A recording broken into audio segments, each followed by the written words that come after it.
읽은 말씀을 가지고 오늘 함께 나눌 말씀의 제목은 누구도 쉽지 않았다입니다. 누가 뭐라 그래도 예레미야는 하나님의 사람이고 하나님의 말씀에 순종한 사람입니다. 우리가 하나님을 알게 되고 하나님의 말씀을 읽고 묵상하게 되면서 그 말씀을 어떻게 하면 조금 더 잘 따라 살아볼까 고민하죠. 각자의 성취는 다 다르겠지만 이 고민이 우리 가운데 있는 것만큼은 틀림없는 줄 믿습니다.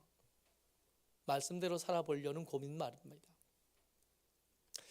열매가 각자마다 좀 다르긴 하겠으나 말씀대로 살아보려는 고민, 말씀대로 살지 못한 것에 대한 죄송함 우리 가운데 있죠. 그리고 기대합니다. 우리가 말씀대로 좀 살면 하나님의 주신 평화가, 하나님의 주시는 평안이 다윗이 그렇게 고백했던 것처럼 나를 지키심이, 나와 함께 하심이 분명히 나와 함께 하겠지, 나아지겠지 하는 기대가 있는 거죠. 예레미야라고 그게 없었을 리는 없을 겁니다. 예레미야가 말씀을 순종하며 살아가는 일, 우리가 그런 것처럼 예레미야 같이 위대한 사람도 똑같이 힘들었던 거예요. 그에게는 양쪽에 선 두 가지의 팽팽한 긴장이 있었습니다. 하나님의 권유하심이 그에게 있었습니다. 하나님의 말씀하심이 그에게 있고, 우리에게처럼 아침마다 새벽마다 우리에게 말씀하시는 그 마음이 우리에게 있었던 것처럼 예레미야에게도 그런 말씀이 있었던 거죠. 20장 7절 읽었던 말씀인데 한 번 더 읽습니다. 20장 7절이요. 시작. 여호와여, 주께서 나를 권유하심으로 내가 그 권유를 받아싸우며 주께서 나보다 이기셨으므로 내가 조롱거리가 되니 사람마다 종일토록 나를 조롱하나이다. 하나님의 권유하심이 있었어요. 이 권유하다 그러셨으니 그렇게 살 수도 있고 혹은 살지 않을 가능성을 약간 이렇게 담아 두신 것처럼 보입니다. 그 말씀대로 살아보려고 몸부림친 거예요. 주의 말씀대로 살려고 선택하고 그 말씀에 인도하시는 길을 따라 걸어보려고 몸부림친 겁니다. 근데 그 대가로 얻은 게 뭐냐 하면 조롱받음, 만나는 사람마다 나를 모독하고 모욕하고 뺨을 치는 일들이 계속 반복되는 거예요. 깜짝 놀랄 수밖에 없습니다. 예수 믿으면 복 받는다 소리를 듣고 왔는데 막상 믿어 말씀대로 살아보려고 몸부림치면서 보니까 도대체 그 복이 어디 있는지 잘 모르겠는 거예요. 하나님 말씀하시던 그 많은 복들이 다 어디 갔는지 안 보이는 겁니다. 적어도 내 삶 속에서는 그게 잘 안 보이는 거예요. 일이 잘 안 돼. 30배, 60배, 100배 이야기를 들었는데 100배는 고사하고 60배는 고사하고 30배도 쉽지 않은 거예요. 아니, 본전도 쉽지 않아요. 씨를 한 10개쯤 뿌렸으면 10개는 났으면 좋겠는데 그렇지 않은 거예요. 어설픈 농사를 좀 지어봤잖아요. 고구마를 한 고랑 이렇게 심었는데 싹이 이만큼 났어요. 꽤 잘 자란 것처럼 보였습니다. 어느 날 갔더니 정말로 기계로 갈아엎은 것처럼 일정한 깊이로 다른 건 다 두고 고구마를 심어놓은 고랑만 싹 뒤집어 놓은 거예요. 멧돼지가 내려온 거예요. 이 멧돼지가 얼마나 알뜰하게 살뜰하게 그 밭을 뒤집었냐 하면 더 깊게 뒤집은 것도 없고요, 그 뿌리 싹 하나도 남기지 않았어요. 그러니까 처음에는 저는 이렇게 보고 잘 모르니까 이건 기계가 했다, 사람이 했다고만 생각했어요. 뒤에 우리 권사님 보시더니 멧돼지가 왔네. 아, 멧돼지가 이렇게 정교하게 땅을 파는지 몰랐어요. 흔적도 없어요. 고구마 모종을 제가 기억하는 게 정확하다면 100개쯤 심었거든요. 적어도 30배는 돼야 되는 거 아니에요? 100배까지는 우리가 초보 농사꾼이니까 그렇게 기대가 없으니까. 우리가 그동안 공부한 시간이 있잖아요. 그랬으면 그 공부한 시간만큼 열매가 좀 눈에 보이고 손에 좀 만져지면 좋을 텐데 안 그런 겁니다. 안 그런 건 고사하고 그 열매는 고사하고 기껏 얻은 게 뭐냐 하면 조롱거리가 되는 삶을 얻은 거예요. 믿음으로 살았는데 더 우아하길 바랬고 더 옳은 삶을 선택하고 더 바른 삶을 살기 시작했는데 얻은 거라고는 조롱거리인 거예요. 근데 더 충격적인 거, 이 조롱하는 사람이, 그 조롱하는 사람의 정체가 10절이요. 같이 읽습니다. 시작. 나는 무리의 비방과 사방이 두려워함을 들었나이다. 그들이 이르기를 고소하라, 우리도 고소하리라 하오며 내 친한 벗도 다 내가 실족하기를 기다리며 그가 혹시 유혹을 받게 되면 우리가 그를 이기어 우리 원수를 갚자 하나이다. 그 조롱하는 사람들 제일 앞에 누가 서 있냐면 내 친한 벗이 거기 서 있는 겁니다. 그 친한 벗이 뭐라고 말하냐면 네가 유혹받아 넘어지는 일들이 있었으면 좋겠다. 만약 네가 넘어지고 유혹받아 그렇게 넘어지게 되면 내가 내 원수를 이긴 것처럼 기뻐하겠고 내 대적을 처분한 것처럼 즐거워하겠다 그러는 거예요. 이 말씀이 얼마나 재미있냐 하면 그 10절 앞에 보면 나는 무리의 비방과 사방이 두려워함을 들었나이다 그랬잖아요. 사방이 두려워하다, 이게 마골 미사빕이라는 헬라어 히브리어 단어로 되어 있어요. 예레미야를 고랑에 채워서 가두었던 바스후를 향해서 예레미야가 저주하면서 했던 말이에요. 근데 그 저주하면서 했던 그 말이 고스란히 예레미야에게 그대로 돌아온 겁니다. 우리의 사방에 두려움이 아니라 네 사방에 두려움이 있지 않냐. 네가 하나님의 사람이라고 하면서 네 삶에 잘된 게 뭐가 있냐. 내놓을 게 하나도 없는 거예요. 오히려 이전보다 좁아졌고 이전보다 황폐해졌고 이전보다 더 피폐해진 삶밖에 없는 겁니다. 나의 잘못됨을 기뻐하고 박수치는 사람들이 주변에 가득한 거예요. 근데 이걸 어떻게 얻었냐 하면 믿음으로 산 것을 대가로 얻은 겁니다.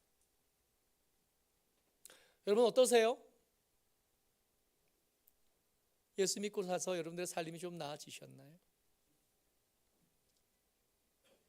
교회 다니기로 선택하고 예수 믿어 주 앞에 온 다음에 여러분의 삶에 좀 변화가 나타났습니까?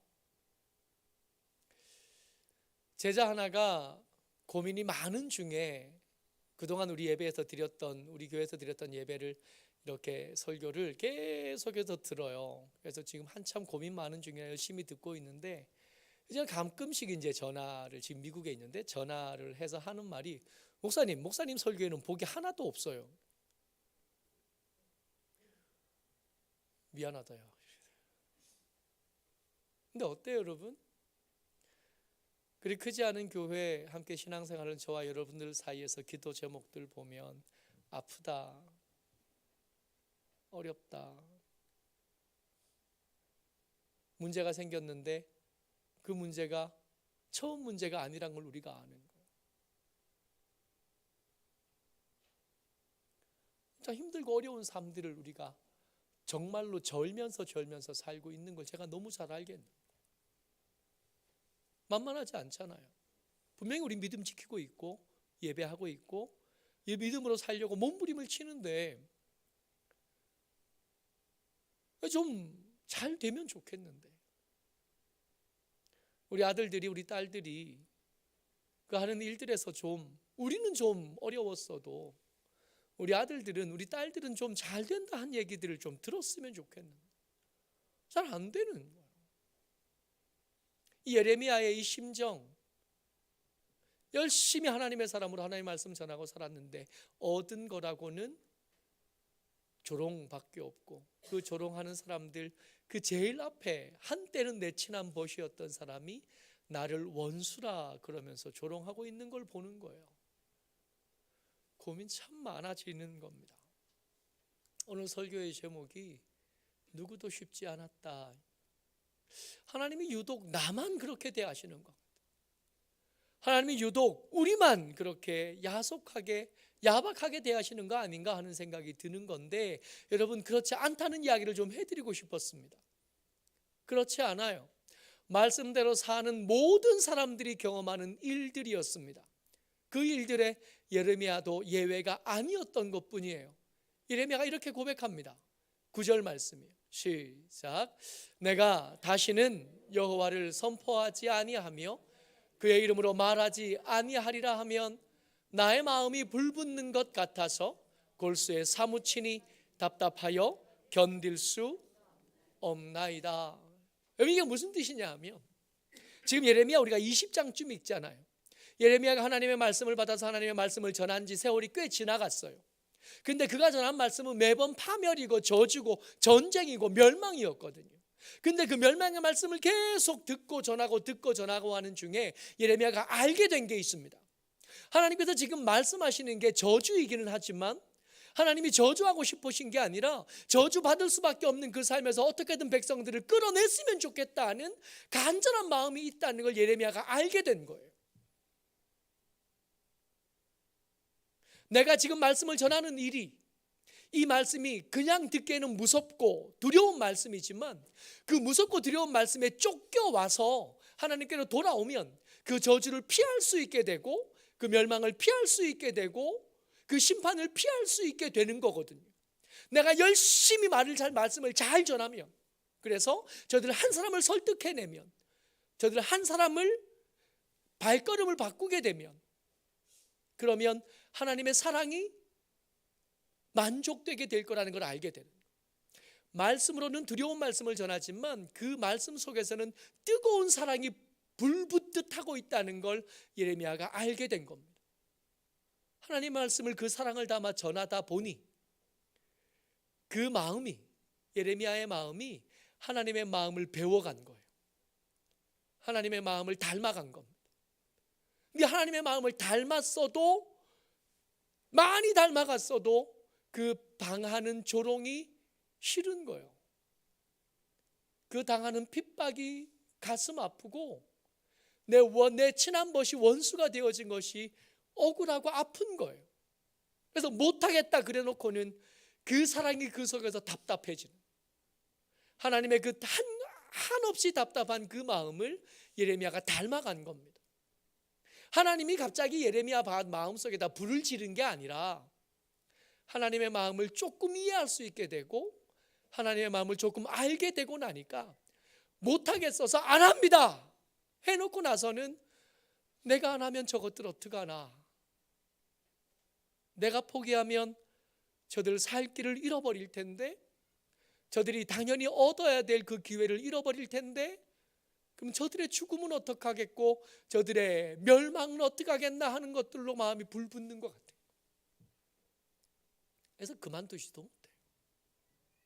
애초에 하나님은 예레미야보다 강하십니다. 근데 이 강하다 하는 말이 힘이 세서 억지로 가야 된다는 뜻이 아니라 하나님의 강함은 사랑의 강함이시잖아요. 그 사랑을 맛보고 나서는 그 사랑에 거스르는 삶을 살 수 없게 되어버린 거예요.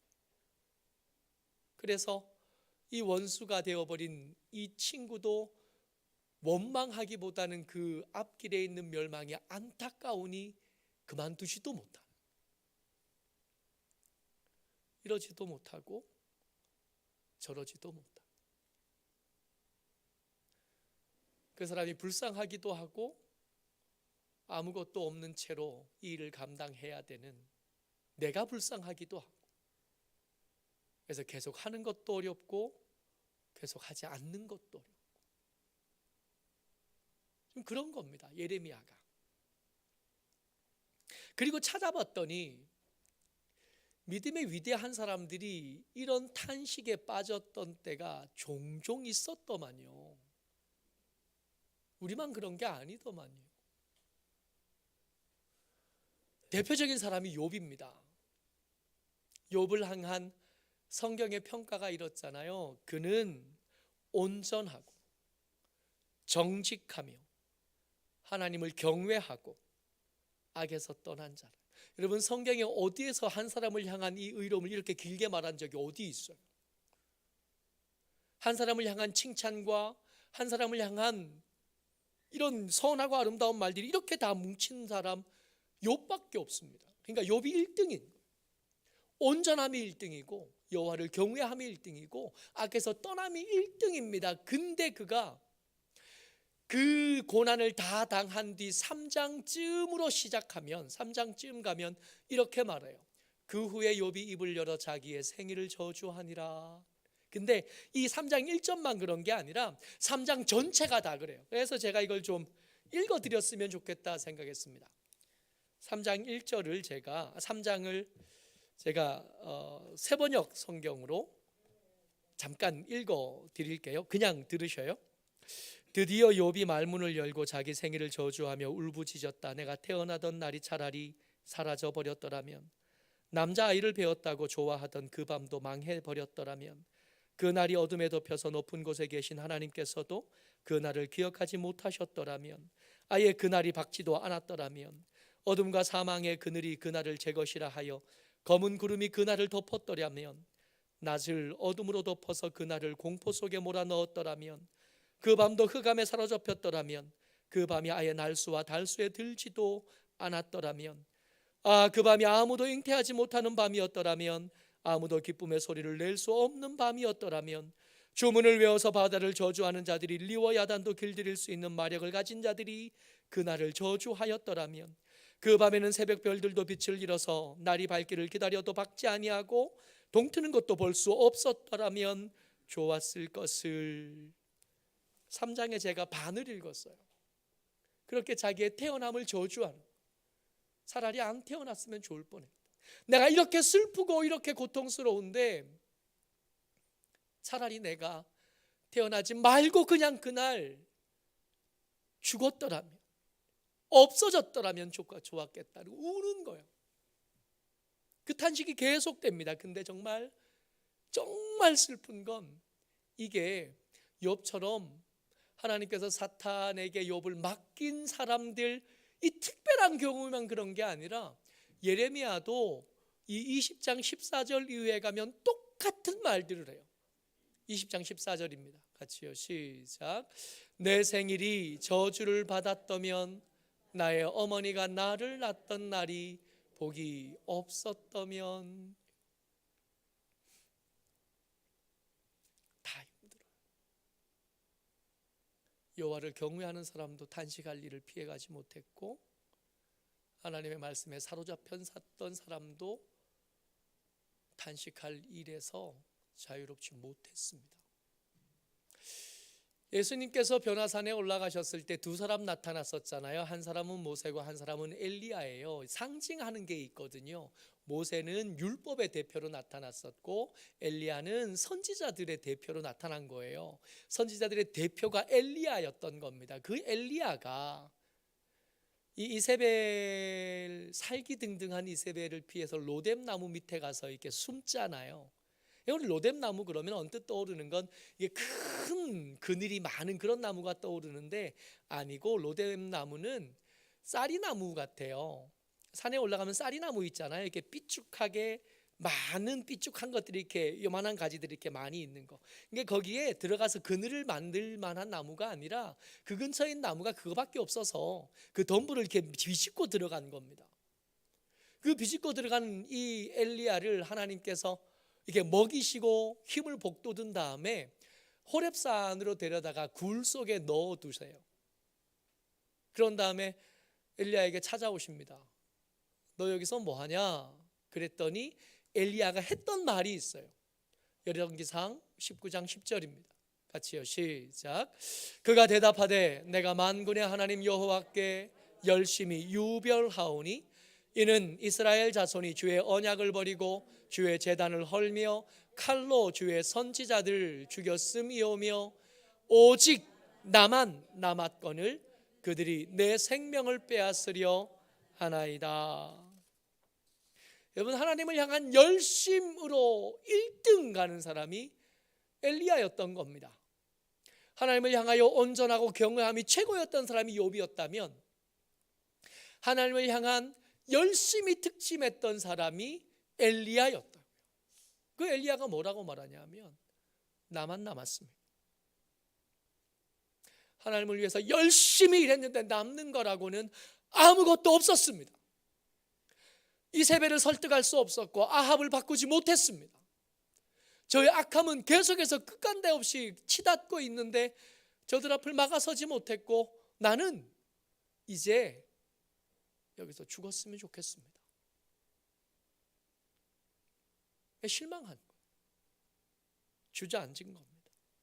하나님께서 그 실망하고 탄식하는 이 엘리야를 잠깐 나와라 그래요.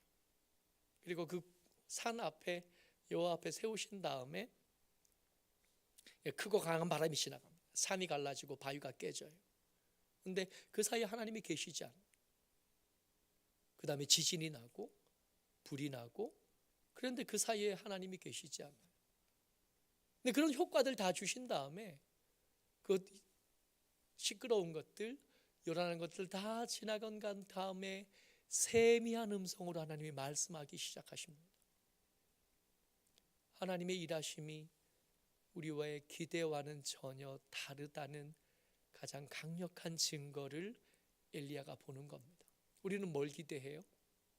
우리가 말씀을 전하면, 우리가 하나님의 말씀대로 살아가면 천지가 개벽하듯이 세상이 바뀔 걸 기대하는데 하나님의 방법이 그게 아니라시는 거예요. 산을 가를 힘이 없어서 내가 안 하는 게 아니라, 불을 질러서 저것들을 다 태워버릴 능력이 없어 내가 안 하는 게 아니라, 그 뒤에 세미한 음성이 새로운 사명을 맡기신 다음에 나 혼자만 남았다 불평하는 엘리야에게 이렇게 말씀하십니다. 그러나 내가 이스라엘 가운데 7,000명을 남기리니 다 바알에게 무릎 꿇지 아니하고 다 바알에게 입맞추지 아니한 자니라. 여러분, 제가 이 말씀 읽을 때마다 놀라는 건 뭐냐 하면 숫자가 너무 터무니없이 크다는 거예요. 7,000명이 얼마나 많아요. 엘리야가 느낄 때는 나 한 명 남았다고 느꼈거든요. 나만 이렇게 억울하고, 나만 이렇게 답답하고, 나만 이렇게 열매 없는 삶을 산다고 생각하는 거예요. 근데 아니었습니다. 여러분, 엘리야가 이렇게 힘든데 그 7,000명 바알에게 무릎 꿇지 않고 바알에게 입 맞추지 않으면서 그 아합의 치하에서 살아남은 7,000명, 여러분 어떻게 살았을 것 같아요? 아침 먹었을까요? 그 지독한 3년 6개월의 가뭄 동안 이 사람들 살아남은 건데, 그 지독한 가뭄에 살아남으면서 이 사람들 어떻게 살았을까요?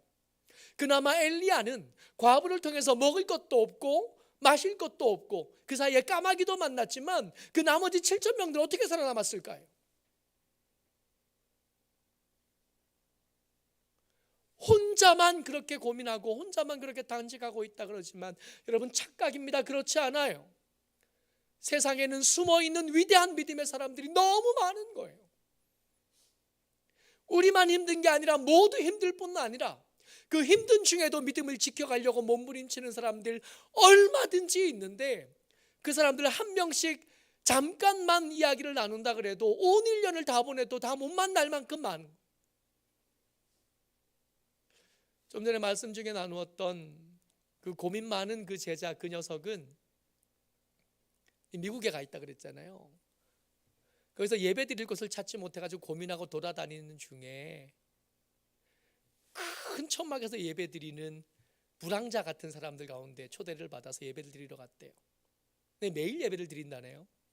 근데 그 매일 예배 드리는 그 천막 안에 예배 드리는 사람이 드럼 치는 사람, 찬양하는 사람, 설교하는 사람 빼고 2사람 더 있더래요.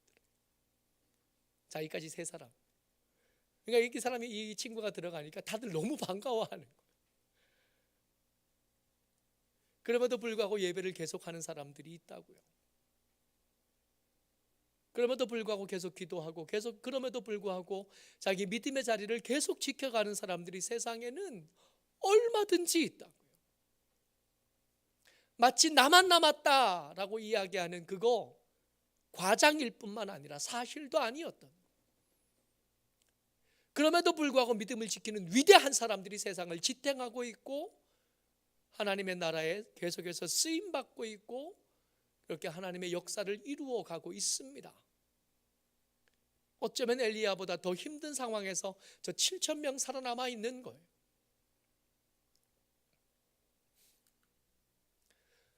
위대함도 이 흔들리는 시간을 버텨내지 못했습니다.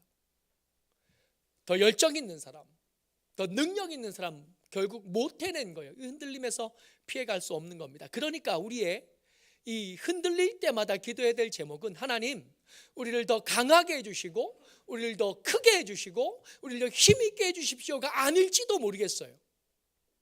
그러니까 우리가 아무리 강해져도 더 강한 벽을 만나게 될 가능성은 얼마든지 있는 거죠. 욥이 만났으니까,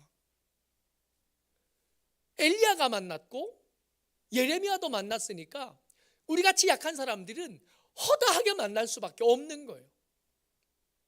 그럼 어떻게 버텨요? 그렇다고 떠밀려 갈 수는 없고 하나님의 마음을 맛본 적은 있어가지고 마음이 불붙듯해서 그렇게 도망도 못 갈 텐데 버텨내긴 해야 되고 어찌하면 좋을까요? 시편 143편 8절입니다. 같이요. 시작. 아침에 나로 하여금 주의 인자한 말씀을 듣게 하소서. 내가 주를 의뢰함이니이다. 내가 다닐 길을 알게 하소서. 내가 내 영혼을 주께 드림이니이다. 이 시인이 발견한 방법은 뭐냐면 내가 내 길을 내가 가는 게 아니라 나를 도우실 하나님의 도우심에 의지하기로 결정한 겁니다. 내 힘은 아무리 세져도 한계를 만날 수 있지만 하나님의 힘은 아무리 약해도 한계를 이길 수 있다는 걸 믿는 거예요. 그래서 내 힘이 의지가 되는 게 아니라 하나님의 말씀하시는 것이 내 삶의 방향이 되고 하나님께서 이끌어 가시는 것이 내 위대함이 아니라 내 부족함을 채워서 위대하게 만드시는 하나님의 위대하심입니다. 그러니까 시인이 찾아낸 방법이 뭐냐면 더 위대해지는 게 방법이 아니라 어떻게 하면 더 잘 의지하며 살겠는가가 핵심인 거예요. 어찌하면 내 고집이 잘 꺾어지고 하나님의 인도하심이 내 속에도 더 크게 들리고 더 강하게 들리겠는가 하는 게 이게 승부처라는 걸 이 시인이 알게 된 겁니다. 여러분, 우리의 한없이 강해지는 건 불가능할 겁니다. 이 살과 뼈로 만들어진 이 몸뚱이에 힘을 아무리 많이 넣는다고 해도 끝내 감당할 수 없는 한계는 얼마든지 만들 수 있는 거예요. 근데 내가 안 하고 하나님이 하신다면 얘기가 좀 달라질 수 있겠다는 거죠. 더 강함, 더 위대함이 아니라 더 의지함, 더 의뢰함인 겁니다. 이 예레미야가 이 친한벗에 조롱하는 소리를 이렇게 듣다가 그 이야기를 이렇게 마무리하면서 이렇게 노래하면서 끝내요. 20장 13절 말씀입니다. 같이요. 시작. 여호와께 노래하라. 너희는 여호와를 찬양하라. 가난한 자의 생명을 행악자의 손에서 구원하셨음이니라. 도망가고 싶은데 도망도 못 간 거 아니에요? 마음이 불붙는 듯한 거예요. 하나님의 마음이 그런 마음인 걸 아는 거예요. 그래서 도망도 못 가고 그렇다고 이 내 친한 벗에 멱살도 못 잡은 이 예레미야가 결국 주저앉아서 한 게 뭐냐 하면 하나님을 찬양하는, 하나님을 찬양하고 하나님을 노래하고 그리고 이 조롱과 모독 당하는 일들을 하나님의 손에 이렇게 밀어 놓는 겁니다. 내가 해결하려는 것이 아니라 하나님이 맡으시도록, 내가 어찌하려고 달려드는 것이 아니라 하나님이 일하시도록 내 자리를 비워드리고 거기 주저앉는 거예요. 여러분, 이게 믿음인 겁니다. 예수 믿기 시작하면 갑자기 인생이 로또 맞은 것처럼 이렇게 필 거다, 그렇게 말씀을 못 드리겠어요. 그런 분 잘 못 만나봤어요. 혹 있을지도 모르는데 적어도 저는 아닌 것 같아요. 여러분들 이게 보아하니 여러분도 아닌 것 같아요. 우리 중에 한두 명쯤 그런 분들 계시면 좋겠다는 생각은 있는데 아닐 것 같아요. 우리같이 모자라고 연약한 사람들은 강해지는 게 방법이 아니라 하나님을 의지하는 게 방법이고 하나님께 맡겨드리는 게 방법인 겁니다.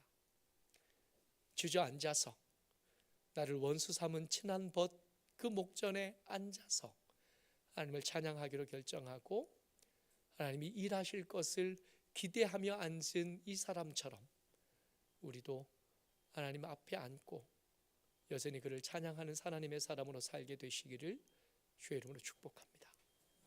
아멘.